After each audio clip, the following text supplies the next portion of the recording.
하나님 말씀은 히브리서 10장을 봅니다. 히브리서 10장 38절, 9절, 2절을 봅니다.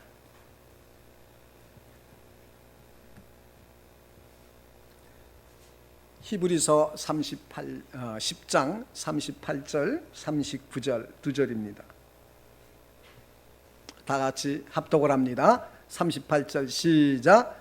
오직 나의 의인은 믿음으로 말미암아 살리라. 또한 뒤로 물러가면 내 마음이 저를 기뻐하지 아니하리라 하셨느니라. 우리는 뒤로 물러가 침륜에 빠질 자가 아니요 오직 영혼을 구원함에 이르는 믿음을 가진 자니라. 우리는 뒤로 물러가 침륜에 빠질 자가 아니요 오직 영혼을 구원함에 이르는 믿음을 가진 자니라. 그리고 11장에서 믿음장이 시작이 됩니다.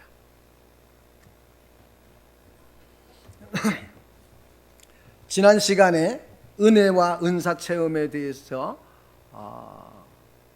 서론이라기보다는 전체를 이해할 수 있는 개괄적인 말씀을 드렸습니다. 오늘은 본론으로 들어가서 우리가 뒤로 물러가 침륜에 빠지는 것과 신앙이 어떤 관계가 있는가, 이 부분을 살펴보려고 합니다. 저는 왜 이런 신앙의 독특한 주제에 대하여 참착하는가? 이 문제는 우리의 신앙에 있어서 현실적인 문제입니다. 현실적인 문제이기 때문에 참착하지 않을 수가 없어요. 은혜는 받았는데 자라가지 못하고 세월이 흐를수록 거목처럼 자라가야 되는데 분재처럼 자라가요. 분재는 모양이라도 좋죠. 한때 하나님의 큰 은혜를 받았던 사람이 어쩌면 저렇게 살아갈 수 있을까 하고 싶을 정도로 하나님을 떠나서 급기야 불신자처럼 살아가는 모습을 종종 봅니다. 하나님의 자녀들이 큰 은혜를 입으면은 그렇게 살아갈 수가 없어요. 그러나 현실적으로는 그런 일이 왕왕 일어난다는 겁니다. 이 문제를 해결하지 않고 평생을 예수를 믿었다고 한들 그가 무슨 좋은 일이 있겠습니까? 이 문제를 해결해야 돼요. 은혜만 받으면 된다고요? 다 경험해서 아시잖아요. 그거 가지고 안 된다는 걸. 근데 해결책이 없어요. 오늘 말씀을 듣고 해결책을 발견할 수 있기를 축복합니다. 사단은 우리를 넘어뜨리기 위해서 가장 많이 사용하는 게 뭐냐? 우리의 눈을 멀게 합니다. 눈을 멀게 해요. 눈이 어두워지면은 자신이 가는 길이 참된 길인지 아닌지도 확신할 수가 없고 말씀의 감화력도 현저하게 떨어지고 신앙생활 할 수 없도록 많은 여건들을 조성해요. 무엇이? 사단이 합니다. 조성을 합니다.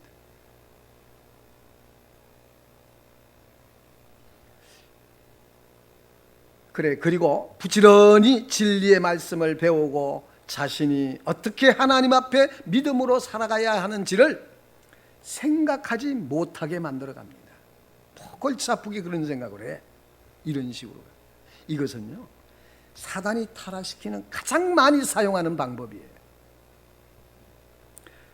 저는 오늘 두 번째 신앙과 은혜와 은사 체험을 살펴보면서 여러분에게 강조하고 싶은 것은 이겁니다.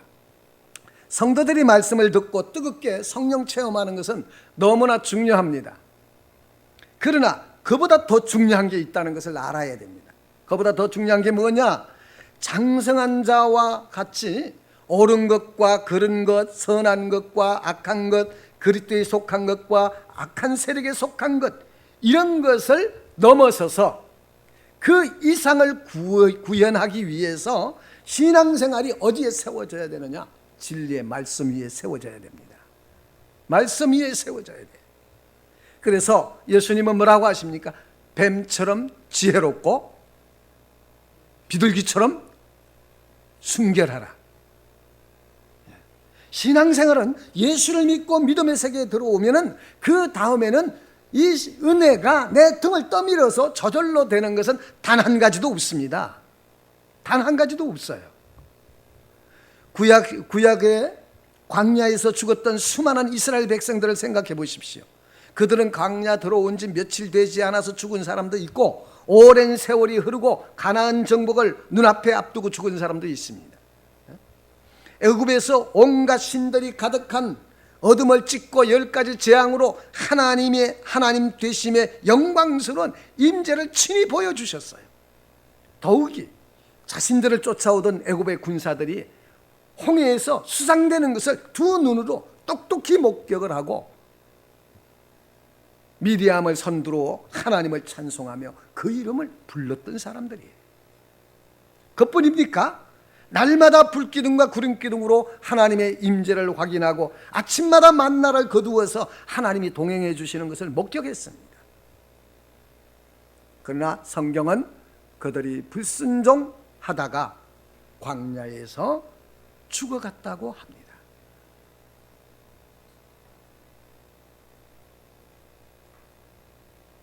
하나님께서 분명히 알아야 할 것은, 하나님께서 알아야 할 것이 아니에요. 신앙생활에서 알아야 할 것은 우리 주변은 수많은 대적들이 둘러싸고 있는 전쟁터를 방불하고 있다는 겁니다. 전쟁터예요.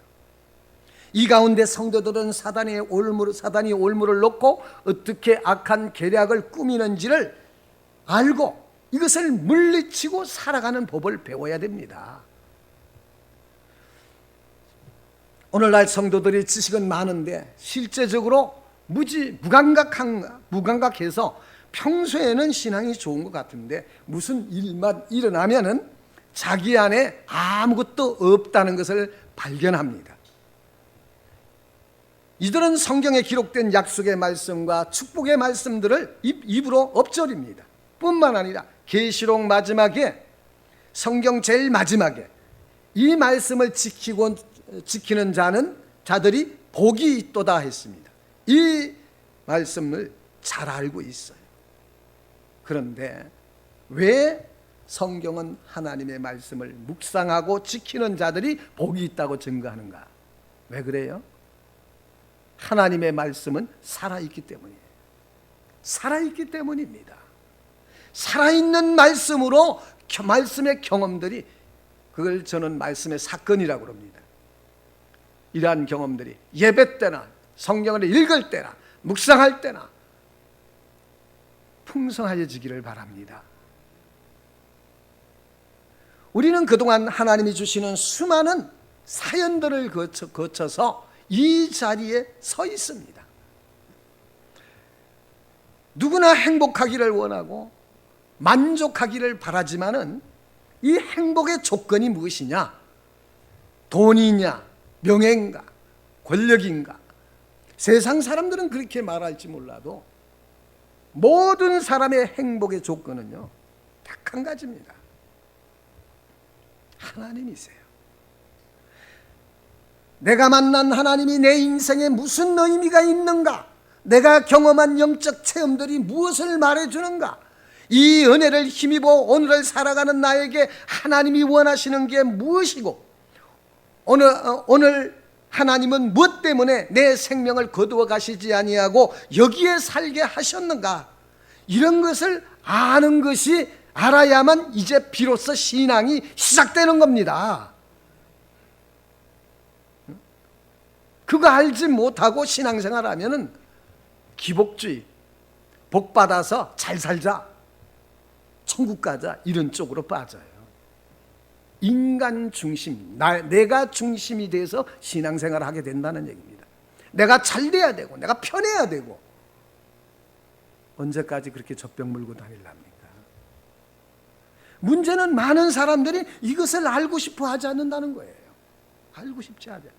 이 머릿속에는 언제나 안개가 자욱하고 세상 일에는 활발하지만은 자기를 향한 하나님의 뜻과 계획이 무엇이며 내가 무엇을 믿고 기도해야 하고 내 인생의 진정한 가치가 무엇인지에 대해서는 진지하게 고민하지를 않습니다.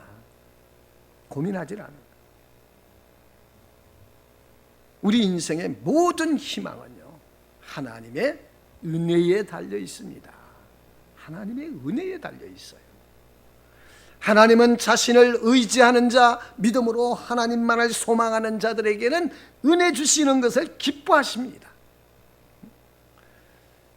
하나님의 은혜는 나태하고 안일한 사람에게 자기를 합리화하라고 시켜주시는 것이 아니에요. 그런 것이 아닙니다. 이런 사람이 말하는 은혜는 은혜가 아니라 하나님을 여흥으로 즐기는 사람이에요. 요즘 신학교 강의회가 들어가면요, 맥이 빠져요. 사람들이 배우려는 의욕도, 학생들이 배우려는 의욕도 없고 필기도 안 하고 멍하니 앉아서 무슨 생각을 하는지 모르겠어요. 시험 볼 때 문제를 5개를 주면은 2개만 쓰고 퇴장을 하는데 그 안에 무슨 생명이 있겠습니까? 그들의 모습을 보고 깊이 회의가 와요. 이보다 더 큰 문제는 신학교만 그런 것이 아니라 교회도 그렇다는 겁니다. 교회도.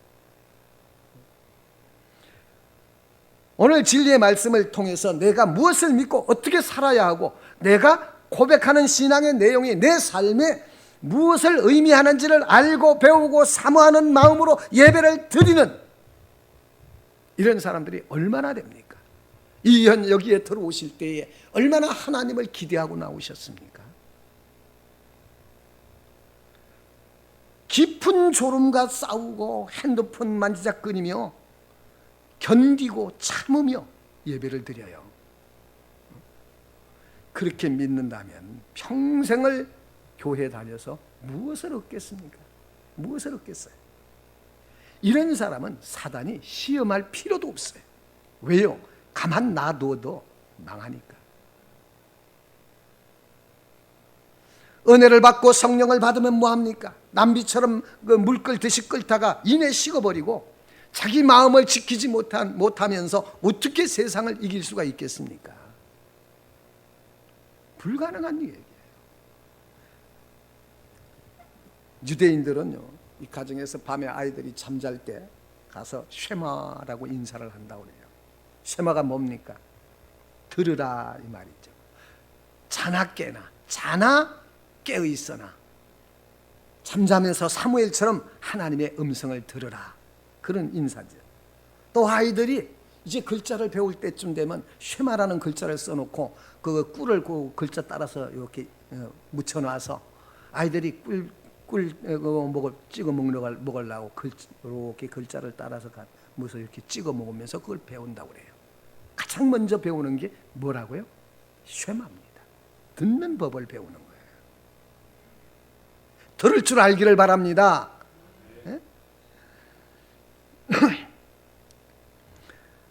이스라엘 백성들에게 들으라는 말씀은 그냥 귀에 들리는 소리를 들으라는 게 아니에요. 그게 아니고 마음을 기울여서 전심으로 하나님의 음성을 들으라는 겁니다. 그런데 침륜에 빠져 말씀을 듣지 않으면 이 사람은 무슨 소망이 있겠습니까? 물론 그가 구원받지 못했다고 말하지 않지만은 분명한 것은 그 사람을 통해서 이 세상에서 선한 일이 일어나지 않는다는 사실은 분명한 겁니다. 성도들이 영적 침체에 빠지면 반드시 하나님의 말씀을 회피하기 시작을 합니다. 회피하기 시작을 하고 그 마음에는 깊은 연민이 있으면서도 분노가 동시에 일어납니다. 우리는 신앙과 은혜의 체험의 시리즈를 통해서 이 사실을 깊이 명심할 수 있기를 바랍니다. 성도들이 신앙생활하면서 큰 의문에 휩싸일 때가 있어요. 처음 신앙을 시작할 때는 쉽게 주님도 만나고 쉽게 또 주님도 떠나기도 합니다. 근데 이 사람은 기도하기만 하면 하나님이 남다른 은혜를 주셔서 회복시켜 주세요. 쉽게 회복시켜 주세요. 그런데 신앙이 어느 정도 성숙한 뒤에 이게 내 마음대로 안 되는 겁니다. 내 마음대로 안 돼요. 이유가 뭐죠? 심지어 교회 안에서 그런 일이 10년, 20년 된 사람도 있습니다. 평생을 그렇게 사는 사람도 있어요. 처음 구원받아 뜨거울 때보다도 더 열심을 내고 기도도 더 많이 하고 또 열심히 섬기는데 잘 안 돼서 결국 낙심하고 포기하고 깊은 침체 속에서 긴 세월만 보내는 사람이 교회 안에도 있단 말입니다. 있어요. 모든 문제가 하나님과의 관계라는 사실을 알아요.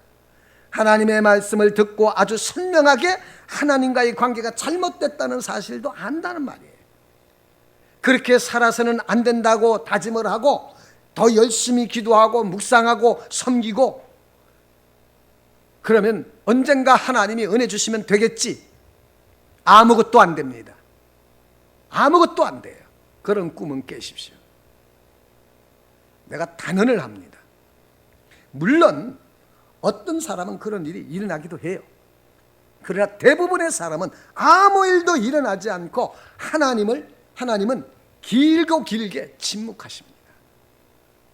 이 속에서 하나님으로부터 거절감을 맛보고 가까이 다가오시거나 가까이 다가오시지 않고 부르짖어 기도해도 예수님은 고개를 돌리신 것 같은 느낌을 받습니다. 이렇게 되면 10명 중 8, 9은 영적 생활을 포기하고 살아가는 방법, 이것을 찾게 되고 그동안 내가 외골수로 살아왔구나, 신앙은 좁은 것이 아니야, 신앙은 수용성이야, 넓은 것이야, 이렇게 자기 자신을 합리화시킵니다. 자기 주변을 돌아보니까 많은 사람들이 신앙에 매이지 않고 자유롭게 살아가는 것을 봅니다. 그러고는 내가 신앙생활을 유별나게 할 필요가 없구나, 이런 결론을 내려요. 여기에서 영적 생활의 결핍 속에서 살아가는 방법을 터득하고 배우게 되면 더 이상 자신의 영적 문제에 대해서 고민하지 않아요. 고민하지 않게 됩니다. 이런 사람은 충분히 뒤로 물러간 사람이에요. 물론 신앙생활하는 사람이 영적 회복을 원하지 않는 사람이 어디 있겠으며 물러가 침륜에 빠지고 싶은 사람이 어디 있겠습니까? 그러나 그것은 단순한 소원으로는 결코 회복되지 않습니다. 결코 회복되지 않아요. 하나님은 은혜는 풍성하지만은, 하나님의 사랑은 온 천하를 덮고 있지만은, 하나님의 인애는 우주 만물에 가득하다 할지라도 나는 회복되지 않아요. 이유가 무엇 때문입니까? 초신자는 기도도 잘 들어주시는데 은혜도 받고 성장도 했는데 침륜에 빠진 사람이 회복하기란 왜 그토록 힘든가? 잘 들으세요. 이 문제 해결하시기 바랍니다. 아멘도 안 해요.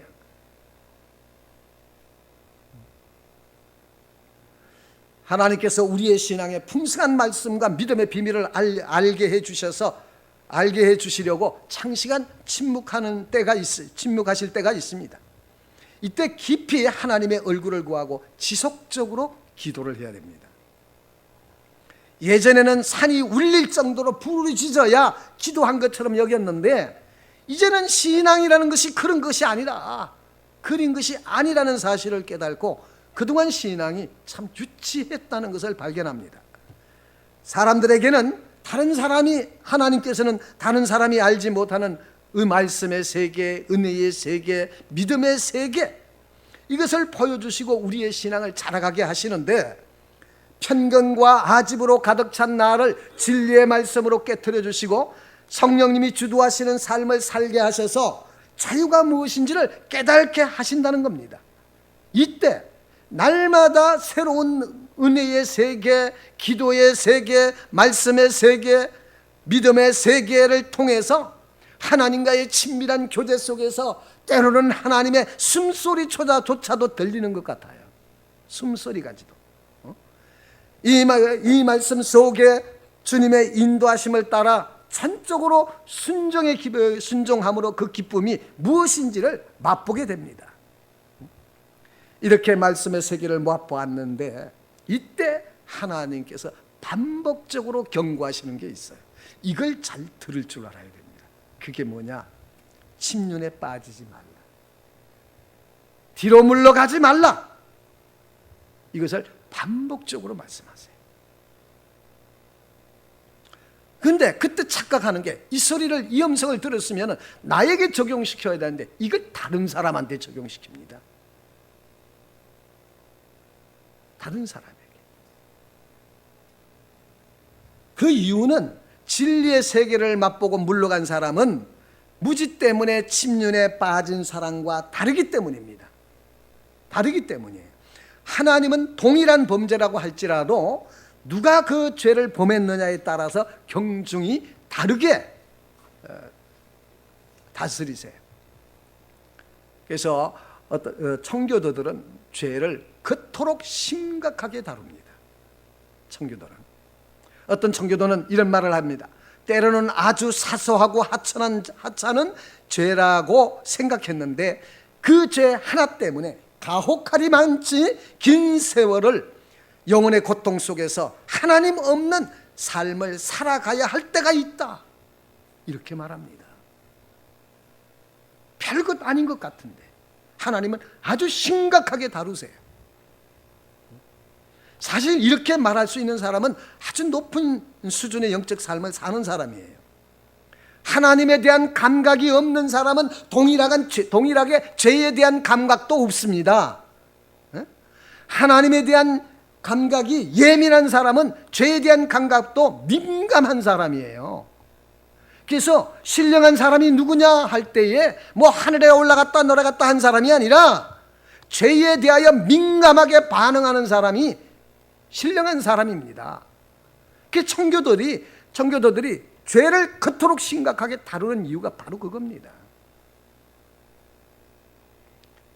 하나님의 말씀을 깊이 깨닫고 진리의 세계를 경험하고 그 빛이 여러분의 영혼을 밝혀서 이제는 하나님의 말씀을 따라 어떻게 예수를 믿고 사는 것이 올바른 길인지를 깊이 경험한 사람은 그 믿음의 자리에서 뒤로 물러가 침륜에 빠지는 것은 하나님 앞에 아주 심각한 문제라는 사실을 기억하셔야 됩니다. 기억하셔야 돼요. 히브리서 기자가 말합니다. 6장 4절로 5절에 다 한번 찾아보십시오. 6장 4절로 5절. 물론 10장 29절에도 그 말이 나옵니다.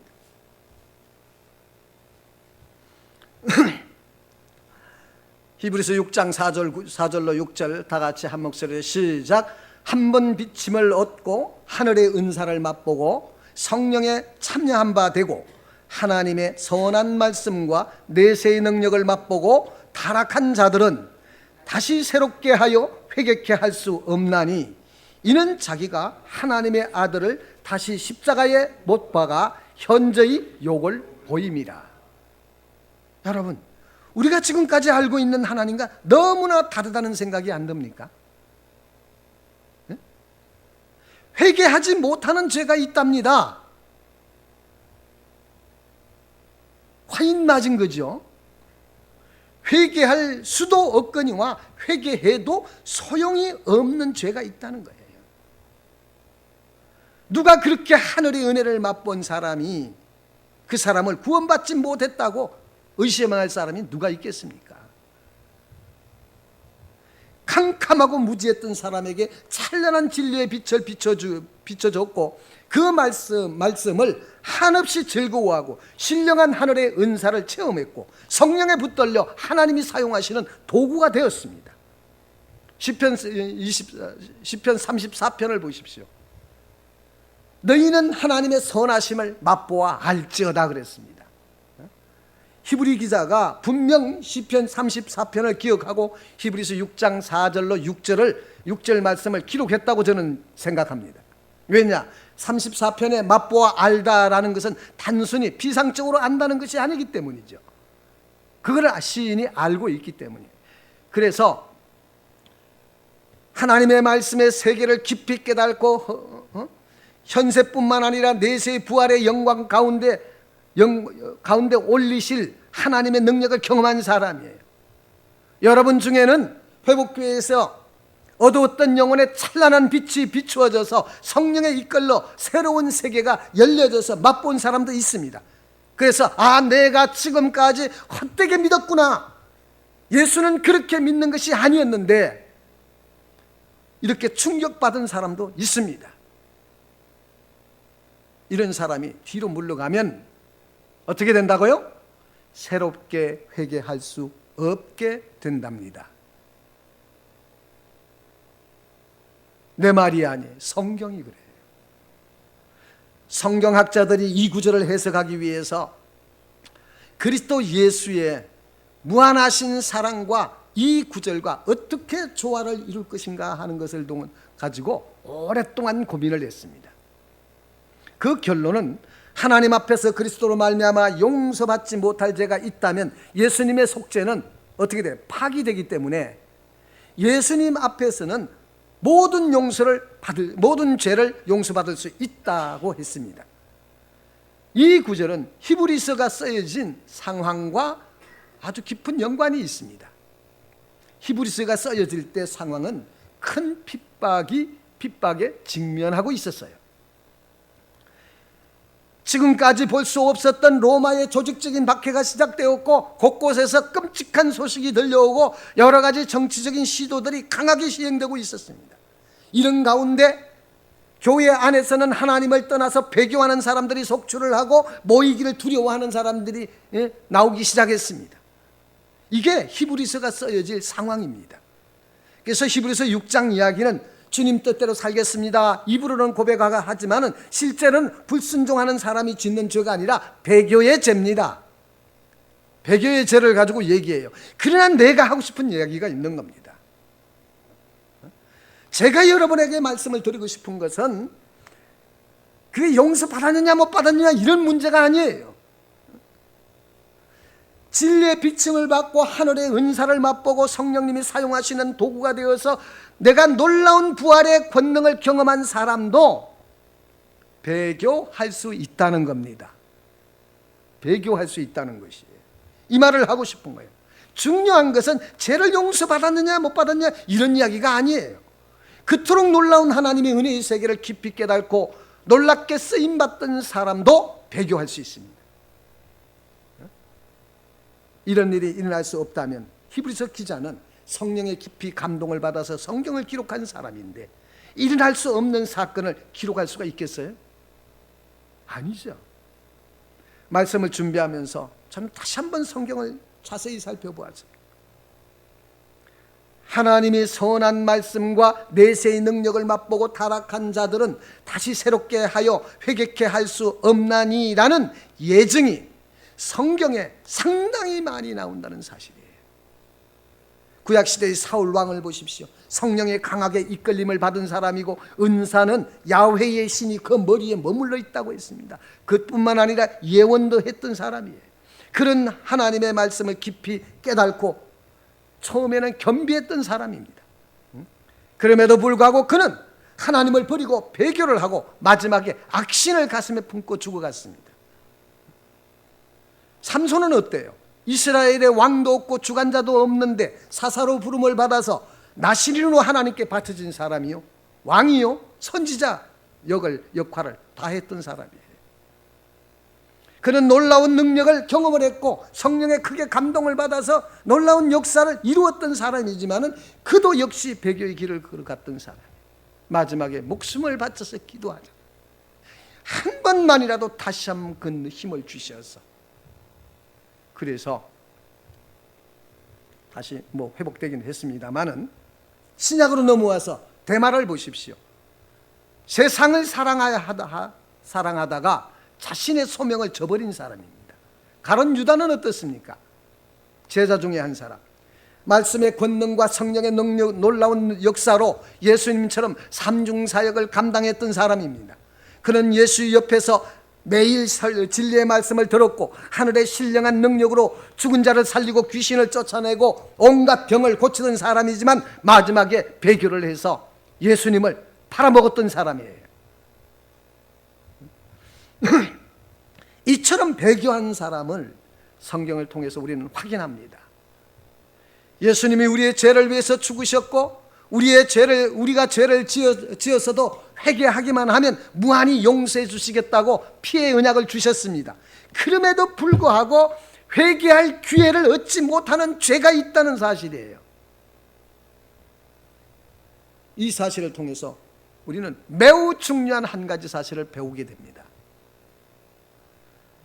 배교한 죄를 용서받을 수 없는 이유가 무엇인가 하는 겁니다.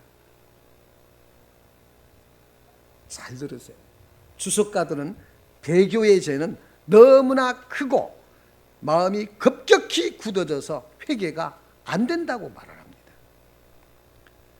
우리는 여기서 잊지 말고 기억할 것은 하나님께 그토록 큰 은혜를 받았는데 배교의 죄를 지었다고 해서 왜 돌아올 수 있는 기회조차도 허락하시지 않는가 하는 겁니다. 이 사람은 회개할 기회를 얻지 못해서 배교의 죄를 짊어지고 세상을 살지만 하나님께 버림받았다고 불평하거나 원망할 수가 없습니다. 원망할 수가 없어요. 왜요? 자신이 받았던 은혜가 너무나 크기 때문이죠. 너무나 크기 때문에. 좀 설명이 이제 하게 되면 이해가 됩니다. 따라서 하나님의 말씀을 깊이 깨닫고 진리의 빛을 많이 받은 사람은 보편적인 삶을 살아서는 안 됩니다. 살아갈 수가 없어요. 일사각오로 하나님 앞에 살아가야 됩니다. 성경은 말합니다. 너희가 뒤로 물러가면 내 마음이 저를 어떻게 하신다? 기뻐하지 아니하리라. 성령은, 하나님은 어떤 이유로도 우리의 신앙이 뒤로 물러가는 것을 기뻐하지 않아요. 그 이유는 진리의 말씀을 통해서 남다른 은혜를 경험하고 뒤로 물러가면 은혜의 면역이 생겨요. 면역이 생기고 웬만한 은혜에는 끔찍도 안 하고 다 안다고 생각합니다. 다 안다고. 내가 그랬어요. 내가 삼봉산에 18년 동안 다녔습니다. 삼봉산에 박 목사님이 만나면 늘 하는 얘기 그 얘기 하는 거예요. 반복해서 그 얘기를 해요. 근데 어느 때부터는 반감이 올라와요. 왜 저 소리를 맨날 들어야 되는가? 반감이 올라와요. 깜짝 놀랐어요. 기도굴에 들어가서 기도를 하는데 충격을 받은 거예요. 하나님이 임하시는데 뒤통수를 갖다가 이 큰 망치로 가지고 한 대 때리는 것 같아요. 팍 꼬꾸라졌어요. 왜 그랬느냐? 은혜의 면역이 돼서 반복한 그 말씀이 나에게 새롭게 비춰지지를 않는 거예요. 교만입니다. 교만. 박 목사의 그 얘기는 저는 교과서라고 얘기해요. 항상 나를 제자리에 갖다 놓습니다. 항상 제자리에 갖다 놔요. 얼마나 감사한지 몰라요. 예배 때 하나님의 말씀을 깨닫고 감격합니다. 근데 사람들은 그 말씀을 가슴에 새기고 그 말씀을 따라 살아가기 위해서 소명을 찾아 지속적으로 기도하는 사람은 별로 없습니다. 이것을 보고 저는 살얼음판을 걷는 것 같아서 조마조마해요. 조마조마해요. 어떻게 저러고 살 수가 있을까? 어떻게 저러고 살 수 있을까? 말씀 속에 깃들어 있는 하나님이 지금 이 말씀을 하실 수밖에 없는 그 하나님의 의중을 알아야 내 의지가 이끌려서 순종할 수 있는데 소명을 찾아가지 않아요. 소명을 찾아가지 않아요. 아무것도 안 됩니다. 하나님의 의중을 알아야 내 의지가 이끌림을 받습니다. 그래야 순종이 가능해요. 그래서 은혜 주시면 그 말씀을 가슴에 새기고 지속적으로 기도할 뿐만 아니라 그렇게 살아갈 수 있도록 힘을 달라고 기도해야 합니다. 이것이 여러분이 은혜를 받는 마땅한 자세요, 태도요, 책임입니다. 하나님은 은혜를 반드시 찾으신다고 그랬어요. 조금 이따 설명을 해요. 만약 하나님께 은혜를 받고 소명을 찾아 기도하여서 하나님께서 나에게 무엇을 원하시는지를 알았음에도 불구하고 뒤로 물러가 침륜에 빠지면 지금까지 받은 은혜가 아무리 크다 할지라도 결코 쉽게 회복되지 않습니다. 결코 쉽게 회복되지 않아요. 즉 하나님의 은혜의 말씀에 대해서 면역이 생겼다는 겁니다. 저는 이런 사람들은 단순하게 하나님을 떠났던 사람보다 소망이 없다고 생각을 해요. 물론 단순하게 하나님을 떠났던 사람들은요, 말씀을 비춰주시기만 하면 눈물을 흘리면서 금방 돌아올 수 있습니다. 금방 돌아올 수 있어요. 그러나 하나님의 말씀을 깊이 깨달았고 신앙의 세계에서 얼마나 다양한 경험을 많이 했으면 웬만한 설교는요 귀에 들어오지도 않습니다.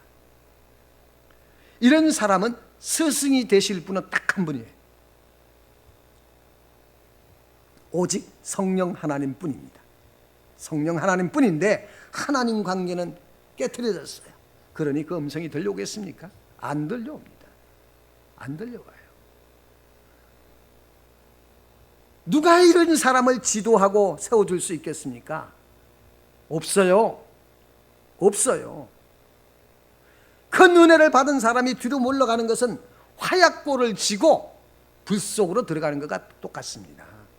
죽으려고 작정하는 거예요.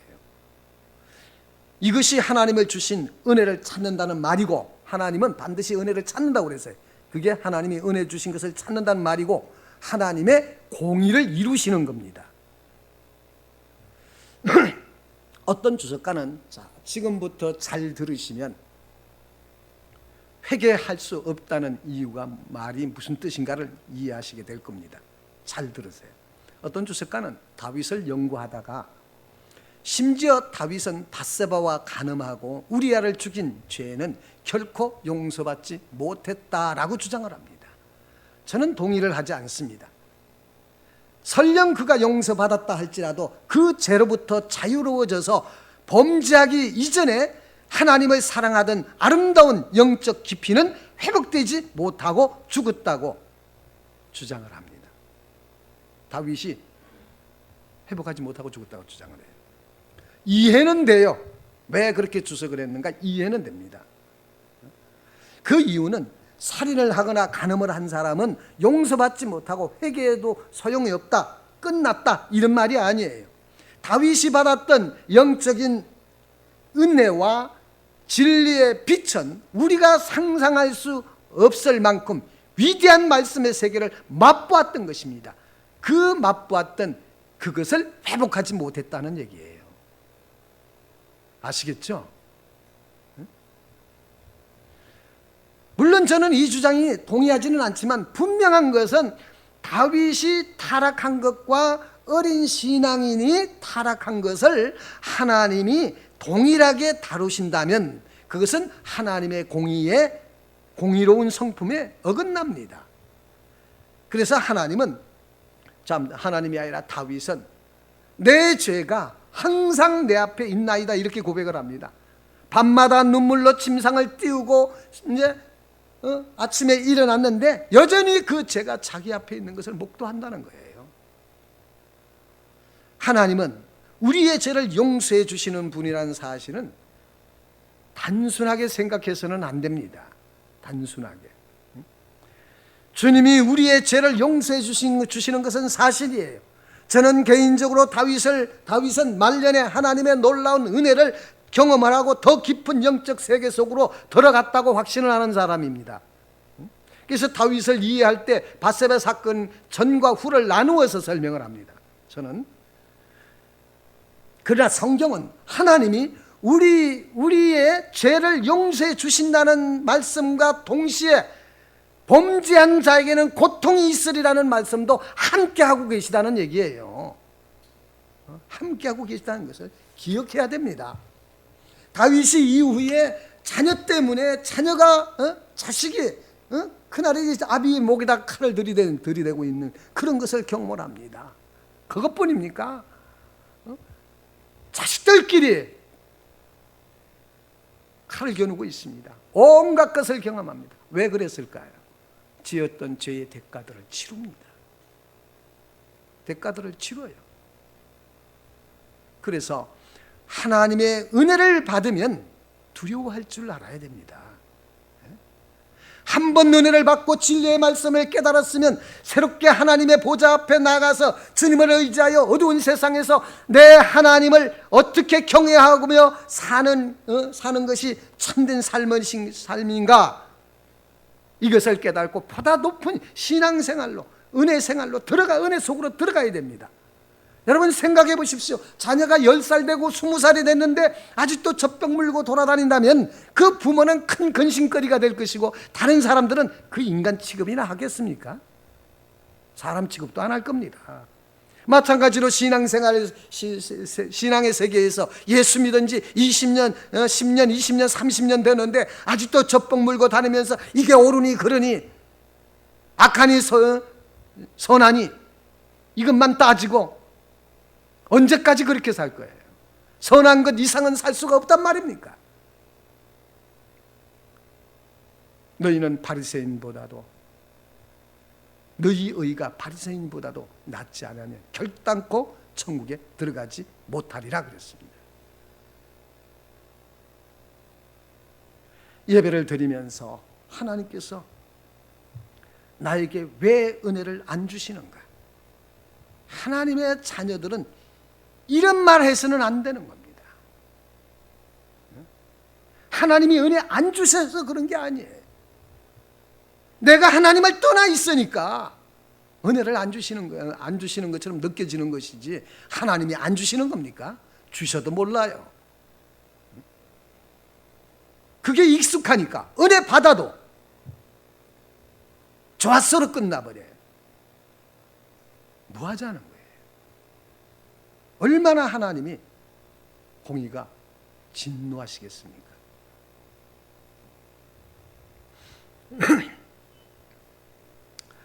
주신 은혜로 살아가지 못하면 하나님은 이런 사람을 충분히 고통 가운데 머물게 하세요. 그리하여서 하나님의 말씀의 은혜가 이 세상에서 무엇과도 바꿀 수 없다는 사실을 인을 쳐서 이 말씀을 포기하면, 소명을 쫓지 않으면 아무것도 기대할 수 없다는 사실을 가장 확실하게 가르쳐 주실 겁니다. 그러니 얼마나 고통스럽겠어요, 그 과정이. 오늘 말씀은 내 얘기가 아니에요. 하나님이 여러분들에게 주시는 음성이라 들으시기 바랍니다.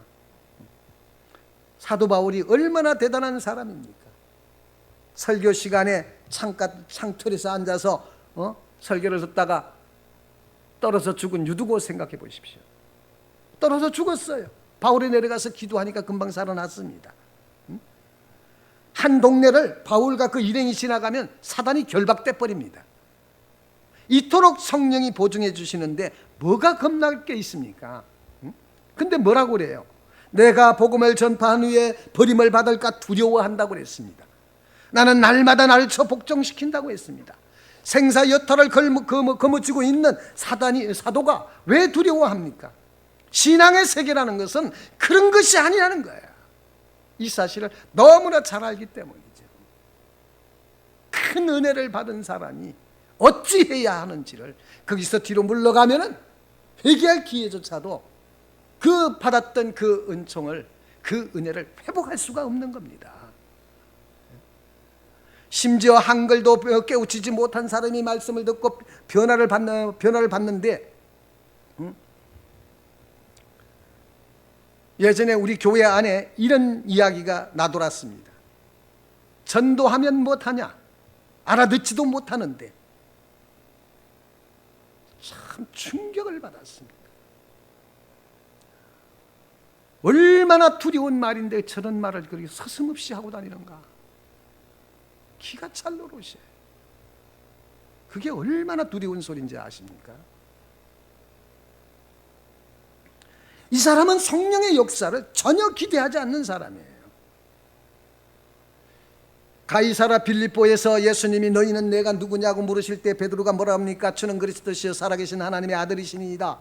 이렇게 고백했던 것을 잘 아실 겁니다. 그때 예수님이 뭐라고 그럽니까? 바요나 시몬아, 내가 복이 있도다. 이를 내게 알게 하신 이는 하늘에 계신 내 아버지시니라. 하나님이 알려주셔야 하는 것이지, 하나님이 우리를 이끌어 주셔야 하나님께로 가까이 갈 수가 있는 것이지, 여기에 있는 이 사람의 잔재주를 의지합니까? 그게 말이 되는 소리예요? 얼마나 하나님이 답답하시겠어요? 왜 전도 안 해요? 여러분 속에도 아직도 그런 게 남아 있습니까?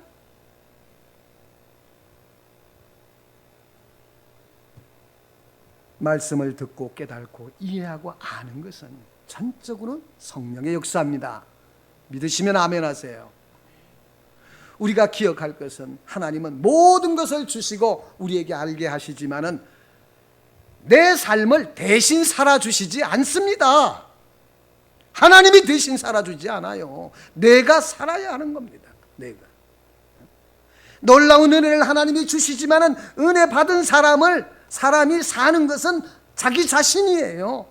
하나님께서 삼손에게 엄청난 힘을 주셨습니다. 그 힘을 사용하는 사람은 삼손이에요. 그가 하나님을 의지하여 믿음으로 살 때는 그 힘이 하나님을 위해서 영광되게 사용되지만은 육신에 붙들려 사용하면은 사악한 것을 만들어낼 것입니다. 그래서 성경에는 성령으로 시작했다가 육체로 마치는 사람이 많이 나옵니다. 오늘날 우리도 동일합니다. 오늘 말씀을 듣는 여러분들은 뒤로 물러가 침륜에 빠져도 하나님의 은혜 주시면 언제라도 주님께로 돌아갈 수 있다고 믿는다는 것은요, 참으로 어리석은 겁니다. 그렇게 되지 않습니다. 그렇게 되지 않아요. 쉽게 회개가 하지도 못할 뿐더러 하나님이 이끌어 주시지도 않습니다. 그래서 성경은 경고하죠. 하나님의 진리의 말씀과 은혜의 놀라운 세계를 맛보고 뒤로 물러가면 쉽게 돌아올 수가 없다. 단언을 해요. 우리가 놀라운 진리의 세계를 맛보고 침륜에 빠지면 하나님의 공의로운 성품을 경험하고 회복하기가 쉽지 않습니다. 왜요? 하나님은 주신 바 은혜를 찾으십니다. 찾으세요. 너 은혜 받았을 때, 주었을 때 뭐 했느냐? 뭐를 했느냐? 찾으세요. 다시 한번 하나님께 은혜 받는 것을 받았던 것을 돌아보십시오. 나를 어떻게 구원하시고 말씀의 세계를 펼치셔서 어떻게 인도하시고 남이 알지 못하는 진리를 깨닫게 하셔서 이 믿음 가지고 살게 하셨는가? 이것을 깊이 생각하시고 그동안 주신 은혜를 되뇌 보십시오. 하나님께서 은혜를 주셔서 진리의 말씀을 깨닫게 하시고 여러분의 마음에 감동과 감화를 주셔서 그 말씀을 따라 살기 위해 그 말씀에 진리된 빛을 가슴에 새기고 살아가는 하나님의 사람이 되시기 바랍니다. 이렇게 나 자신의 신앙의 현주소를 확인하는 것은요, 영적 회복의 첫걸음입니다. 내가 현주소를 알아야 돌아갈 자리를 찾을 수가 있어요. 쉽게 말해서 주제를 알아야 분별이 된다, 그런 말이에요. 하나님의 은혜와 말씀의 세계를 깊이 깨달았던 사람들은 더 큰 하나님의 다림줄이 기다리고 있다는 사실을 기억하십시오. 그래서 어떤 경우에도 뒤로 물러가 침륜에 빠지지 마십시오. 빠지지 마십시오.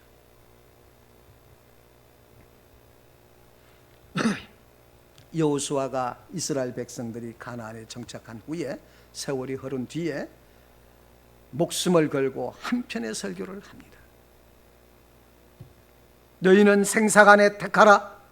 여호와를 경외하며 성실과 진정으로 그를 섬기든가 너희 열조가 강 저편 애굽에서 섬겼던 신을 섬길 것인가?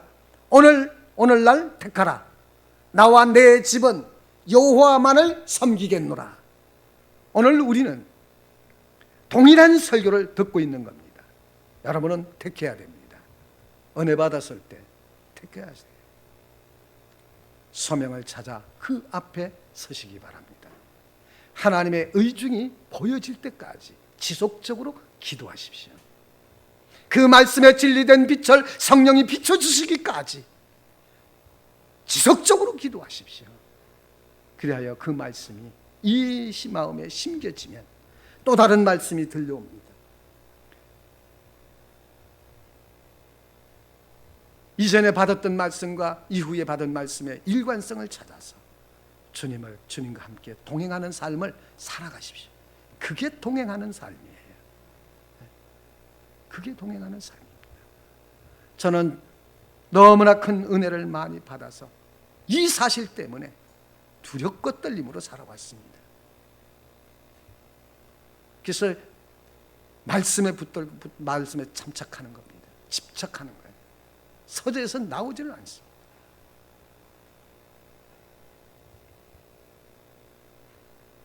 그렇습니다. 우리가 지금까지 신앙생활했던 걸 보십시오. 이래 가지고는 안 되겠다는 것밖에 남은 게 없습니다. 이제는 말씀으로 일어설 수 있기를 바랍니다. 그렇습니다. 오늘 말씀이 여러분을 향한 하나님의 마음인 것을 기억하시고 뒤로 물러가 침륜에 빠지지 말고 더 높은 것을 향하여서 일어나 하나님의 사람으로 살아갈 수 있기를 주의 이름으로 축복합니다. 방송신호 543장을 털어주세요. 찬송 부르며 예배를 마치겠습니다.